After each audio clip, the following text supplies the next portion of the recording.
Welcome to Believe in the Arizona Cardinals, part of the Believe Network, joined by former tight end and Super Bowl 33 participant Ed Smith. Don't forget he also played professional baseball as well. I am Javon Adams. Be sure to subscribe, comment, rate, and follow this podcast and tell all of your Arizona Cardinals fans and friends to do the same. You can also watch us on YouTube and follow us across all our Believe socials. He's at Ed Smith Speaks. I am at Javon Love. That's JAVONLUB. And what is good, my brother? Yeah. Been a minute, but we're back at it. We got some news breaking with these Cardinals, and the good news, Jay, they didn't lose a game this week. So, yeah. So as we record this, this is the week leading up to the Super Bowl, and the Cardinals and the Raiders were the last teams to fill their vacancies for the head coaching position. And so, long story short, the Arizona Cardinals have decided to hire Coach Mike LaFleur. He's 38 years old. He was most recently the offensive coordinator for the Los Angeles Rams, and he is, yes, the younger brother of Matt LaFleur, who is the head coach of the Green Bay Packers.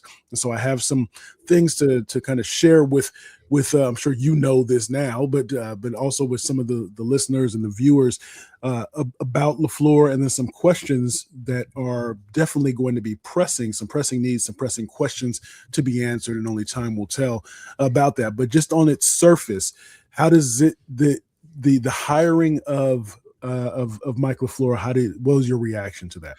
Well, I got a question for you too, Jay. He came from the Rams, right? Yes. Head coach, one Sean McVay, correct? Yes. Sean McVay, by all intents and purposes, is known as an offensive genius, a guru. He is basically the offensive coordinator. So what did we really get? We got an assistant, in my opinion, an assistant coordinator. You by title, oh yeah, he's the offensive coordinator for Los Angeles Rams. That's like when Andy Reid in Kansas City. That's why they could get rid of a Nagy. That's why they could get rid of your boy who's now back there by title alone. But so my question is, what did we really get? We got a guy by title only. He's quote unquote an offensive coordinator. Was he really cool? Who was really calling the plays? There we go. Who was really designing everything? Let's dive into that. So here's the thing. So I'm going to give you his coaching experience, and then one of his stops will answer a little bit of the question, and then some things that I have been kind of synthesizing, listening to talking heads around the area as well, in terms of what does that look like to really address your question, and then we'll kind of massage that a bit. So he was an offensive assistant 2016 for the Atlanta Falcons, worked under Kyle Shanahan during that Atlanta Falcons Super Bowl run. 2017, 2018, he was with the San Francisco 49ers. He was a passing game specialist and wide receiver coach, so that he went to join Shanahan in San Francisco. He also served, and then in 2019, 2020, he was promoted by San Francisco 49ers to passing game coordinator. And he helped, and so in that position, or in that capacity, he was a part of leading the 49ers to that 2019 NFC Championship and Super Bowl appearance. Then when Robert Saleh got his job as head coach over in New York for the Jets, he was tapped to become the offensive coordinator for the Jets. He oversaw development for Zach Wilson, installation of a Shanahan-style system. So he was only there for one season, but he was the coordinator. So again, I know that knowing how your mind works, I do have. So when he was there with the Jets, they started off kind of strong. They had so the quarterbacks that he directly coached: Zach Wilson, Mike White, Joe Flacco, Josh Johnson. So you could tell Zach Wilson is one of those that he never lived up to his potential. That is true. There were some injuries and then some performance issues that were going on with Zach Wilson. But if you remember around that time, there was that Mike White kind of question because he was performing better than expected in kind of as the injuries were piling up for the Jets. And so Mike White had a little bit of a flash there. So now getting back, So that was 2001, 2022. So it was 1 year there. And then 2023 to most recently to 2025, he was the offensive coordinator with the Rams. And so he was underneath McVay. And at least when you do your Googles and your searches and things, he's credited, if for nothing else, than revitalizing the Rams offense with a more modern motion heavy scheme. And then additionally, of course, the quarterback that he was most that he's connected with from the Los Angeles Rams is Sean McVay. I mean, not Sean McVay, but Matthew Stafford. So he has offensive coordinator experience. And so from what I was able to glean, though, is that Sean McVay kind of stepped back a bit. So Sean McVay has been the play caller. He's always remains the play caller. So the things that are implemented from the Rams, LaFleur was more of the offensive coordinator in a sense of installing things, and then McVay, of course, would call the plays. But it does that did raise a question for me as well, because being a play caller is going to be very important, even if you get an offensive coordinator, even if it's just in title only, to come in. And so you give that offensive coordinator what your system or your scheme is, and you're just making sure they're installing what you want. And then when it comes to game day, you're calling the plays. But that is a question, though. That is a question. I think that would be a question even if it was a defensive coordinator coming in and you're saying, well, and they were coming from a defensive-minded head coach, the same questions will remain. So I think you're bringing up some valid points. And the other thing is, Jay, I applaud him for working his way up the ranks. Obviously, I don't see anything dynamic on his resume, and I'll get to the point with why I don't. It's more than just about being a coordinator, right? Mm-hmm. He is now going to be the CEO, which we've seen several in terms of failures in this Cardinals position. It's a tough organization to run as a head coach. Certain organizations, like right now, over in Pittsburgh, we've got all Baltimore. We've seen just fluid transition because they're so well run up top, from the top to the bottom, meaning GM, ownership, etc. You go get a head coach, and it's like, that's just enough. That's another piece of the puzzle that fits perfectly, or not even sometimes so much perfect, because I don't think McCarthy is the perfect coach for them, but he's the best coach, I think, maybe for them right now with what they want to do. Baltimore got a guy back in their house that they let go not let go, but he went out to Los Angeles with the other Harbaugh. He's coached under both. Now he gets the job at the head job back in Baltimore. Arizona, and you're talking about one of the best run organizations in the league. Arizona makes it so tough on just being a coach that, it's not like taking the same job. It's the same job by title, but because all the nonsense and everything else you have to deal with, it detracts from your ability just to do your job. And he already walks in here with a mess. We'll get to it. I know we're going to, with the Kyler Murray situation, quarterback situation. We got to figure that out. You got ownership. You got a GM who's been here for 4 years. We'll be here for 4 years now. And now there's questions will start about him, or if he can't get better players in here, if he can't do X, Y, Z. And now you're tied to him. LaFleur, as far as like coordinate, if you want to give him the title coordinator, okay. Is he a leader of men? Can we even answer that question? I know there are other spots around this league when, they got their man. I would even say Saleh getting, Tennessee got the perfect guy, and then they go out and get Dable as an offensive coordinator. I'm like, damn, they just doubled up.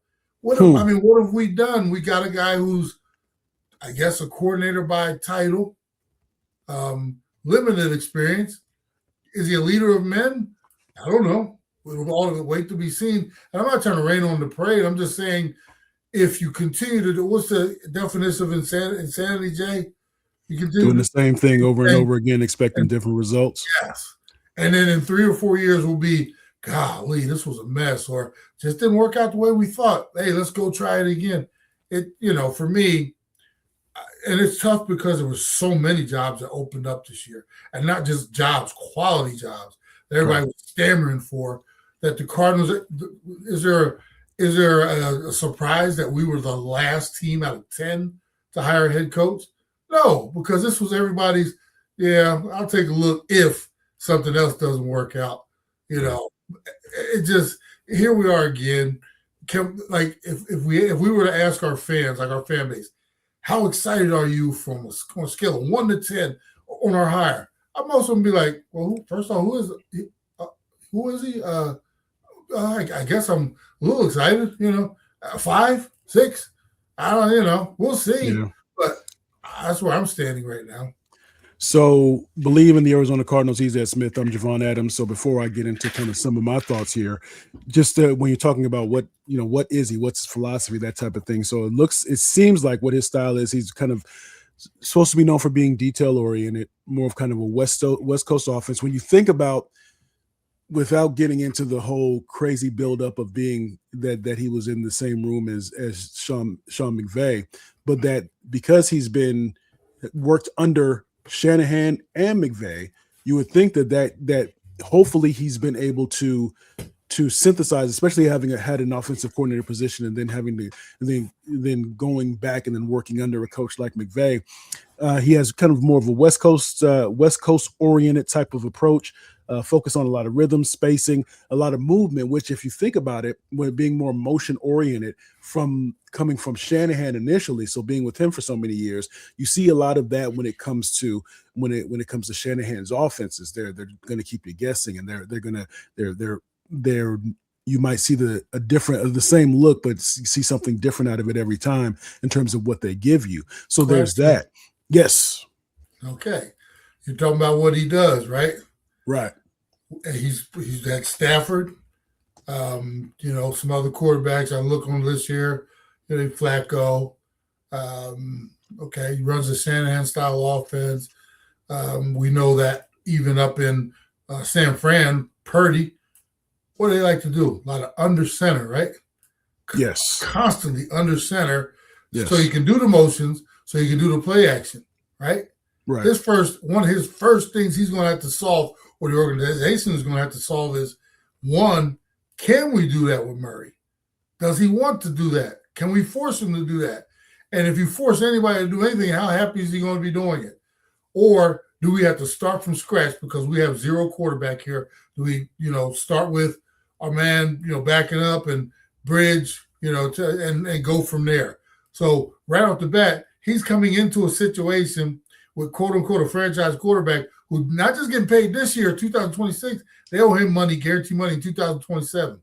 So once again, I come right off the bat, he's walking into a mucky situation that he's not just going to be like step in over in Atlanta, Stefanski. You got a choice between, getting Penix healthy or even bringing your boy back in, Cousins.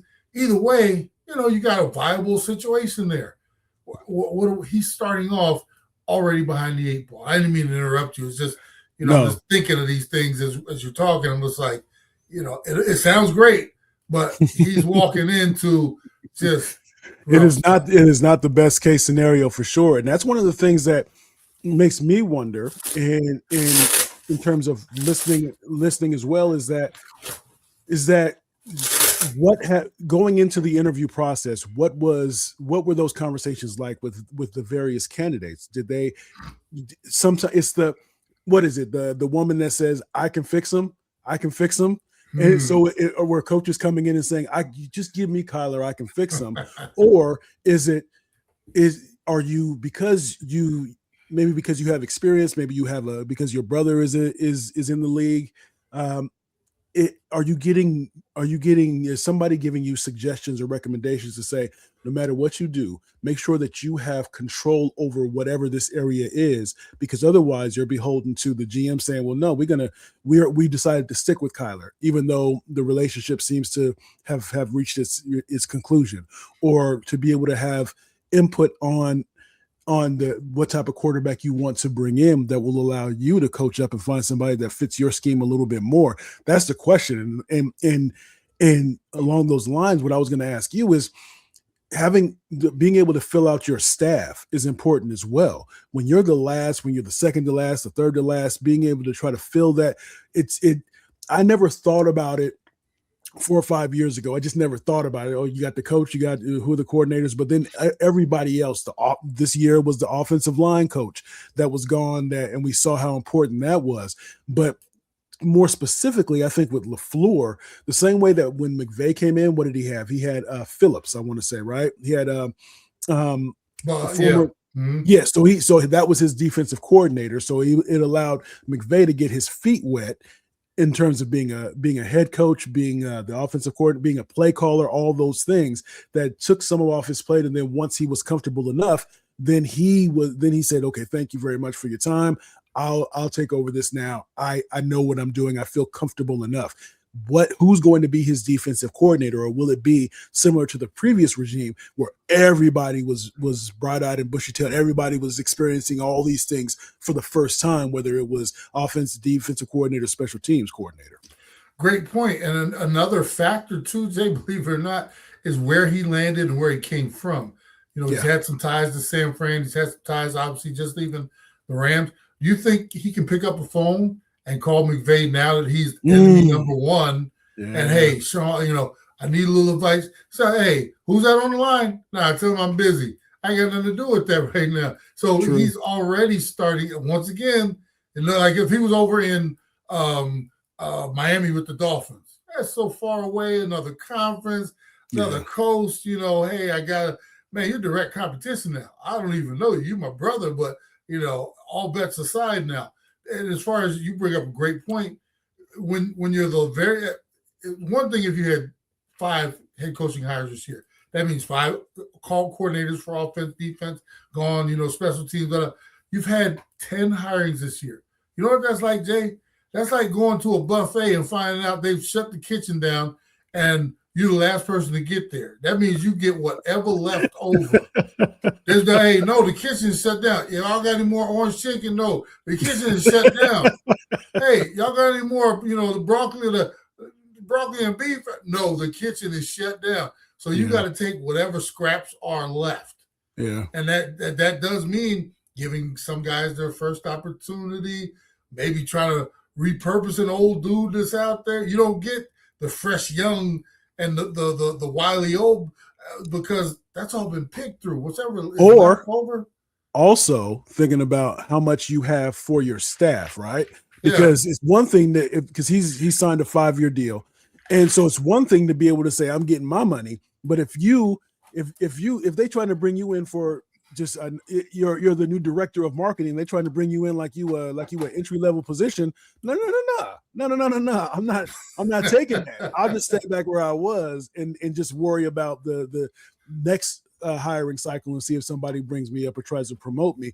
But I think that is going to be something that is very key. How this staff is filled out, because you can have the best intentions. The offensive side of the ball could be or your scheme could be excellent, but if you don't have the position coaches, if you don't have the coordinators in place to be able to support that and teach what you're teaching them, then you're going to fall flat on your face. And so that's very important. And he's starting his tree from scratch too. So because it's going to be hard to pull somebody from a McVay, you come from around, because they're like, why would I leave this to go there? I'm under the perfect dude, so I want to be like you in a few years, where somebody's coming and tapping me. Well, I'm not going to find that in Arizona. When I'm sitting there with Sean, I'm going to continue to have my cup of tea with him because I know where that leads. I don't know what's going on over there. That's like somebody, say if the Titanic hit the iceberg and they were able to patch it up and make it to the next port. And then people were like, at the next port, like, wait a minute, did y'all just hit an iceberg? I don't know about this. Y'all got a long way to go to get over there in America. So I tell you what, we're going to wait on the next boat. That's exactly. We wait on the next one. Y'all be good. Take care. And as they pull out, you see the thing just starting to take it on water. I mean, this situation over here, until they do an entire, and I mean this, we'll see how this goes, Jay. Until they do an entire overhaul. Sometime you got a clean house. Yeah. And when I say clean house, I'm talking about up top, bro. This might be a situation where some years from now, maybe the Bidwell family gets tired of owning it, and or somebody comes in and makes him an offer he cannot refuse. Think about what happened over in LA with the Clippers. I mean, Ballmer comes, or is it Ballmer? Yeah. Comes in and buys them. Comes in and boom, right away, a totally different environment. They're going to spend money. They're going to new arena. They're going to do it, and just the expectations went from, well, you're just the lowly Clippers. You're they still haven't won anything yet, but they're at least trying. The Cardinals, man, we've been doing this rehash thing, ever since that little 9-7 run to the Super Bowl. We hung our hat on that. We're getting so far away from that, Jay. It's like, that's like me and somebody that I graduated with in 1987. Oh yeah, you were the prom queen back there, huh?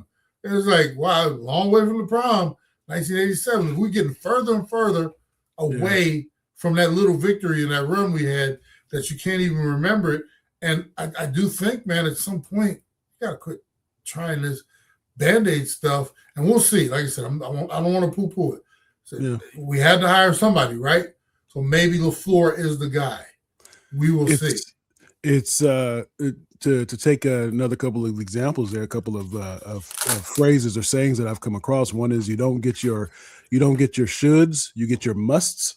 So if we must be a winning organization, then all the decisions that you make in your attitude and the way in which you behave will lead you down that path. And also, people don't get, you rise to the standard that you've set for yourself. So depending on whatever that standard is in this organization, is if you're going to, you mentioned that Clippers, if you're going to if you want to win championships, and you have to behave, you have to start acting like that. You have to, what do championship organizations look like? And that's one of the things that it's the Cardinals are trying to do some of that stuff when it comes to building a new facility and those things. So maybe these things are in play, and maybe this is the impetus, the catalyst, the genesis for the change. But again, it's going to depend upon who those other pieces, because those other pieces are just as important as the head coach, because the head coach kind of is supposed to set the tone, but having those people around you so that you can go and do your job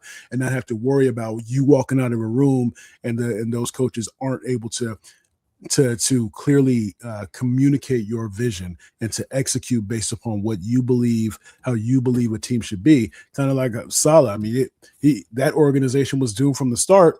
It just continues to be that way. It just seems like a self-fulfilling prophecy in a negative way. And so the Cardinals have to change that.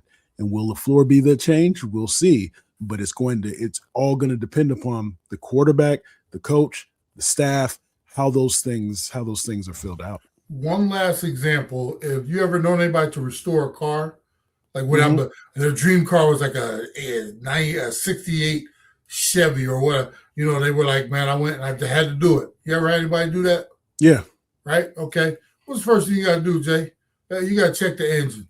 Well, you all know the 68 or 69, whatever, you're going to have the first thing you'll do is change the blocks, do everything, start from scratch, change it. The first thing you don't do is, hey, I'm going to go get some leather seats. I'm going to go get a new steering wheel. And you doctor the whole thing up. Man, that car looks pretty. What'd you put on? Man, I ain't even touched that engine. And that's what Bidwell is. Bidwell is the engine of this organization. And until you get rid of that old engine, he's always going to be there. It's not going to run. It's not going to run properly because you keep trying to tinker, well, maybe I'll change the spark plug.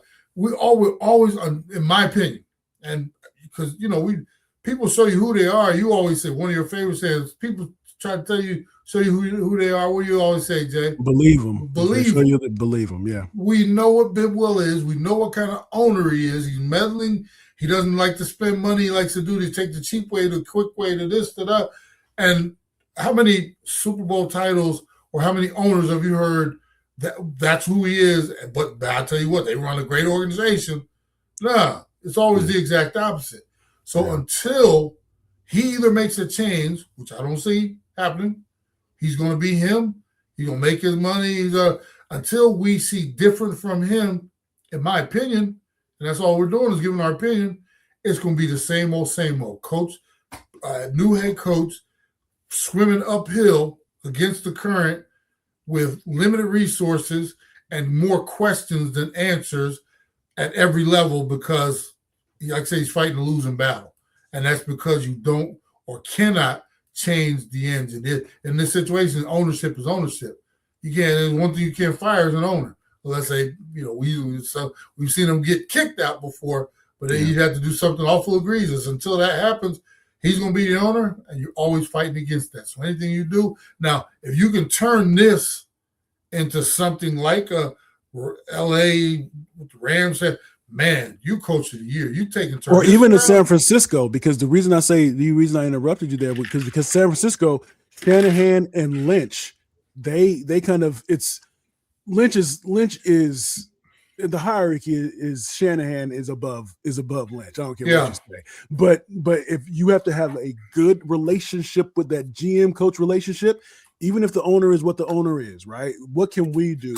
How can we maximize what it is that we do to make sure that we're getting the most out of people that we bring into this organization, which means that Monty Ossenfort, he really needs to make. I'm sure he's doing his best, right? Bless his heart, right? I'm sure he's doing his best, but you got to bring in players that are ready to make more of an impact from day one of mini camps and OTAs, so that way you have that pipeline of players that are coming in, and you're able to take those players and coach them up so they have a high ceiling, as opposed to players that maybe have a high floor but a low ceiling, and you're not really getting a whole lot out of that. When I look at, and that's a great example you bring up, like with San Fran. I look at it from a different angle, though. That's more of like big brother and little brother arguing, because that's kind of what it is. Ownership is daddy and mommy. We all know that. Yeah. Big brother, little brother, they can argue all they want, and you better both be watching to see what mom and dad are saying or doing, because they could cause all the issues. So when it gets choppy between them, they have to have a, hey, look, dude, we're both doing pretty good here. Let's try to figure this out. Even if we don't like each other, let's at least figure this out, because I don't want to lose this good gig, and I know you don't want to lose this good gig. Let's just try to make mom and dad happy. That type of thing. Yeah. So that, there's bickering, and we got to remember, men of power are there for a reason. They not many times told what they can and can't do because they're successful at what they do. Yeah. So when you get a head coach who's like, well, I want to do it this way, and a GM is like, so you're going to get a little button heads. I think that's actually a good thing sometimes. It is, because I think they're honest. As long as you're open to the conflict and the conflict resolution. Exactly. You ever heard of a marriage where there's anybody who doesn't argue or have disagreements, or they'll tell you they don't? I'm like, that's BS. I know doggone well that you're the ones I'm looking at like, yeah, there's some stuff going on behind the doors, because nothing is that perfect. Everybody has a disagreement, or, and the good ones keep their dirty laundry to themselves, but they'll let you know, yeah, man, yeah, we got into a little bit last night. They're at least even honest with the people around them. And, those two up there in San Fran, they're at least honest about it. We all know everything ain't rosy, but I tell you what, they work good together. And that'll last more than, hey, I love you. I love you too. And then, doggone well, everybody ain't going home and kumbaya all the time. So, like I said, it's the work environment. Like I said, we always, you and I, we do a great job. We equate sports to life and to relationships, to business, and that's exactly, you have to look at it that way. You got the owner who's, like I said, who's the parent of them all. You got the kids, and I'm not saying they're kids, but, obviously the roles that they play. And in this situation, in this situation, it's like the Cardinals keep going out and adopting kids and then bringing them in, and like people are having to call DIFUS on them, and child protective services and stuff. Like, you can't treat them damn kids like that. But that's oh my God. I just hope that this kid that they have brought in, that is not just a foster, but maybe they're going to adopt this one. So keep this one around for a long time and not have to have protective services called on him. So again, the new head coach of the Arizona Cardinals, Mike LaFleur, 38 years old. So we'll see how this goes. If nothing else, then we should see a more dynamic offense. But again, as you said, just to summarize it, as you said, well, yeah, you can have the most dynamic offense in the world, but depending on who your quarterback is, if your quarterback is not willing to lean into that, then how dynamic can it be? And that's what, and that, so getting buy-in from the players, particularly from whoever that quarterback, whoever's going to be under center, that's going to be very important. And while you can't control this part, being as healthy as possible so that you're not losing a lot of those key contributors along the way. But anything you want to say before we get on out of here? Nah, man. Like I said, I'm hopeful that we've got our head coach now.